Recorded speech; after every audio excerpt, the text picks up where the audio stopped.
नव्या लालपरीसाठी दिवाळीचं मुहूर्त. नव्या लालपरीतून प्रवास करण्यासाठी प्रवाशांना आता दिवाळीपर्यंत वाट पाहावी लागणार आहे.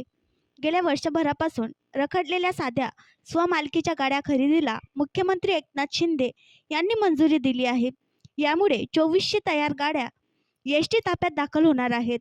यातील 300 गाड्यांचा पहिला टप्पा दिवाळीत प्रवासी सेवेत दाखल होणार आहे. एसटीच्या ताफ्यात गाड्यांची कमतरता आहे. सध्या धावत्या असलेल्या गाड्यांचे आयुर्मान पूर्ण झाल्याने त्यांच्या देखभाल दुरुस्तीमध्ये सातत्याने वाढ होते. यामुळे साध्या 2200 अधिक 200 अशा एकूण 2400 गाड्या खरेदीचा प्रस्ताव महामंडळाने राज्य सरकारकडे पाठवला होता. प्रस्ताव मंजूर करून 2023-24च्या अर्थसंकल्पात 900 कोटींची तरतूद करण्यात आली होती. लोकसभा निवडणुकीच्या रणधुमाकूळीत खरेदीचा प्रस्ताव रखडला होता. तयार गाड्या खरेदीची निविदा प्रक्रिया सुरू झाली होती.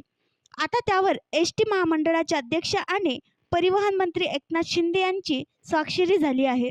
येत्या काही दिवसात अशोक लेलँड कंपनीला कार्यादेश देण्यात येणार आहे. आणखी नवीन व्हिडिओ पाहण्यासाठी आमच्या देशमुख एक्सप्रेस न्यूज चॅनलला सबस्क्राईब करा, लाईक करा आणि शेअर करा.